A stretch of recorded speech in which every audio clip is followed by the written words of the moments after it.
Hi ladies, okay, so I'm here to do my 6-week pregnancy vlog. Can't believe it.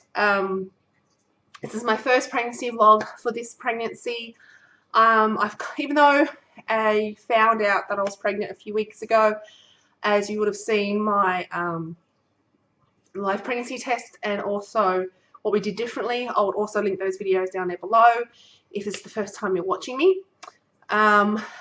Or I'll put them somewhere here and they'll go to a different page, and this one will pause. That's what if you want to watch that. So I'm 6 weeks today, which is Monday the 8th of September. Yeah, I have no notes. I haven't been keeping notes. If you've been following me on Facebook, which is probably the best thing to do, I'm constantly updating on there, constantly putting up any results or updates or how I'm feeling or anything like that. So my Facebook is also down below in the description box. Yeah, so you can follow that link and follow me on there. I'm constantly posting stuff up on Facebook. But I'm 6 weeks today, and I haven't really, like I said, I haven't been keeping a journal or a list or anything because I'm so nervous, because it's because I've had miscarriages. You get really nervous, and I don't want to jinx things, and I didn't want to do pregnancy vlogs really early, but you've been asking me to start doing them now, so since I got my other HCG results today, I thought I will do my 6 weeks vlog and just kind of like leading up to the 6 weeks, just talk about how I've been feeling, symptoms and that sort of stuff. So firstly, I'll discuss my HCG results. I've had 3 blood tests. The first was at 14 DPO, which was 173 HCG, 18 DPO. Sorry, I got nausea right now. So if I look a bit, yeah, it's the nausea. 18 DPO, which was 911, and then yesterday I got some scary news from my doctor. My progesterone was 179 last test, and then it dropped to 70. So I was very scared and was on pins and needles all yesterday waiting for today to get my HCG results. And they came in today, and for 25 DPO I was 8,930. Pretty sure. I would put it down here if I'm wrong, but I'm pretty sure that's right. So it's such a relief that it's definitely doubling. It's at a high level. My doctor's more relieved, but he's very clinical. He won't give anything away. He's not going to say, oh, that's fantastic numbers, everything's doing real well. He gave me the numbers and said it's a good number, it's a good range, it's definitely in the range, it's definitely doubling, so that's all we can hope for. And we will confirm things with ultrasound to see if there's a heartbeat. So I still haven't booked in for an ultrasound yet. I'm trying my second ultrasound to look for a heartbeat. I am hoping to get one sometime this week or early next week to see the heartbeat, hopefully. Which is my biggest fear, is not seeing a heartbeat, because that's what happened my last miscarriage. I didn't even get past 6 weeks. So I'm hoping to get past 6 weeks, 8 weeks, and 10 weeks, because they're the 3 miscarriages I had. That's the gestation I was along when I lost them.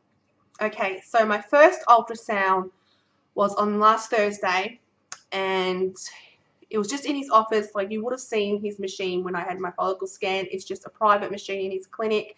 It's not like one of those big ones with the 2 screens that you can look at and take photos. It's nothing like that. It's just a small thing, just for him to monitor his patients and to check on them.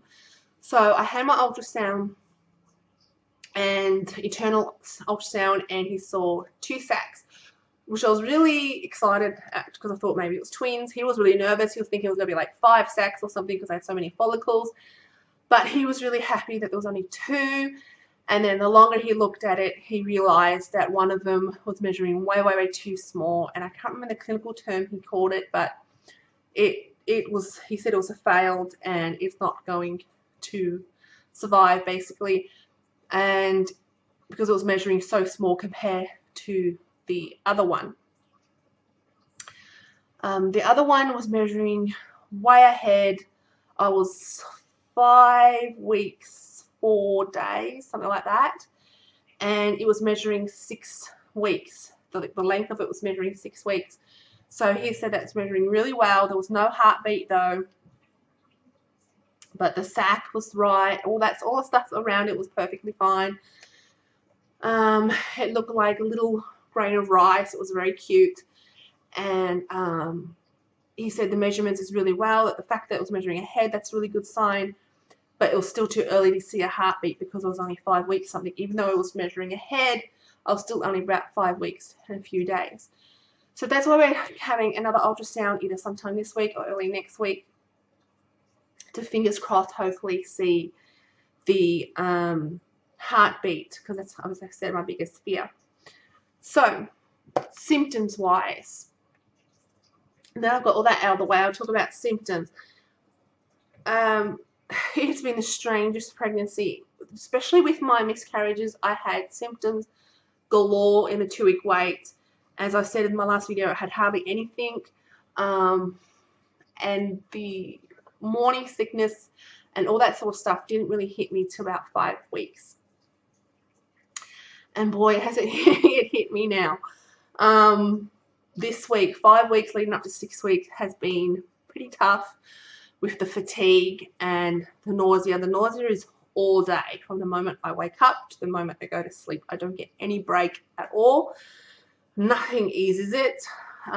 Swallowing is my biggest problem right now. Swallowing water, swallowing food. Just the thought and action of swallowing makes me feel sick. So drinking and eating is a challenge.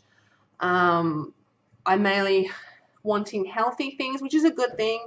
Fresh fruit salads, been really big craving. Same with like salad sandwiches, that sort of stuff. I had a small craving for fried chicken, and I treated myself to 1 piece, and that took care of that.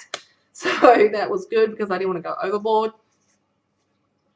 And it was the best piece of chicken I've ever had in my life. It's amazing how some things taste amazing when you're pregnant and you hate them when you're not. So yeah, nausea is the biggest thing. I've been throwing up, but thankfully, knock on wood, it is not consistent. With my children, especially with my daughter, it was all day, every day, throwing up, in and out of hospital on IVs because I can't keep any water down, and I was always dehydrated for the whole 9 months. So I would like one pregnancy where I'm not like that, and so far this one's been it. The nausea I will deal with. It means everything is going well, so I'll put up with that. My doctor's glad that I've got nausea, so that's good. But the throwing up constantly, thankfully, it hasn't been like that. It's just been on and off. Certain smells or foods really trigger it. The heightened smell is bad. When I'm out in public, I can smell everything and everyone. And there's some really stinky people out there. They're cheap, nasty perfumes, or they're BO, or anything like that. It's just really tough. So everything's very overwhelming. Even having a shower is very overwhelming for me at the moment. It's like claustrophobic. We've got a glass square shower, and it feels very claustrophobic, and just the water on me and the smells of the shampoos and the soaps and everything is very overwhelming. Makes me feel sick. So I used to love my showers. Now I dread them. My hair, it's not as straw-like or dry as it was, but it's still pretty unmanageable. It looks horrible. I don't even like looking at myself right now. What else? I promise I will start taking notes. Once I get the scan, I see that little heartbeat, I know that everything's going to be okay. I'll do better pregnancy vlogs, I promise. More precise and more clear, and not so all over the place. Again, if you follow me on Facebook, you'll be knowing everything that's been going on and how I've been feeling. So, what else?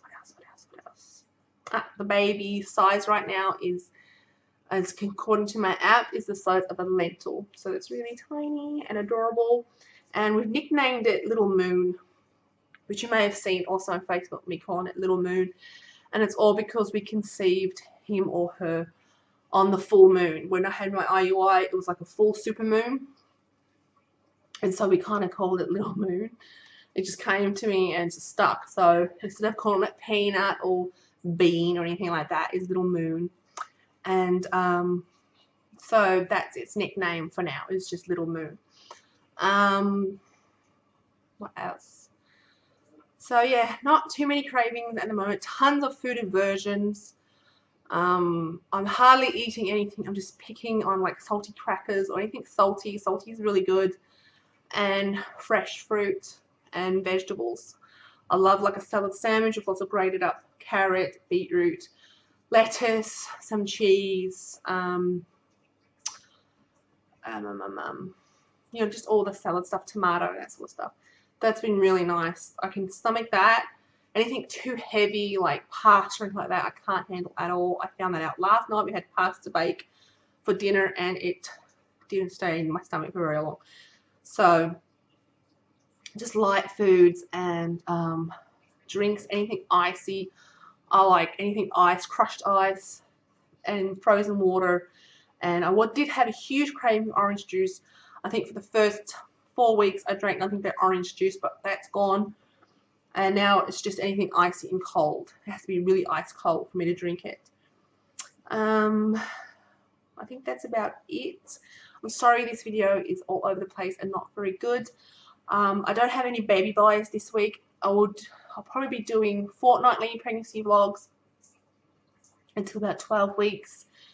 If I make it that far, obviously I pray to God that I do. So the next one will probably be about 8 weeks. Feel free to ask me any questions below or on Facebook, and especially what you would like to see in weekly or fortnightly at the moment vlogs. And what would you like me to talk about and that sort of stuff, what you like to see in pregnancy vlogs. I would also like to send a special thank you to Miranda for making me this little cutie. This got sent to me from a subscriber and a supporter. Miranda, she crocheted me this little sticky bean. Isn't he adorable? Just for good luck. And I think it's the most cutest little bean, crocheted bean in the world. So I'm very happy and I love him very much. So thank you so much, Miranda. You know how much that means to me. And I just want to thank you all so much, especially my supportive family. I call it my supportive Facebook family. All the ladies on Facebook that follow me and support me and are there for me, like encouraging me, making me feel better when I'm stressed out or worried about this little moon. And you've all been amazing, and I wish I can hug you, each and every one of you, so much. You have been amazing support, and there's just so many of you to name, but you all know you are. You all follow me on Facebook, and you're all there for me, so thank you so much. Thank you so much. Thank you, thank you, thank you, and until next time, I shall talk to you soon. Bye.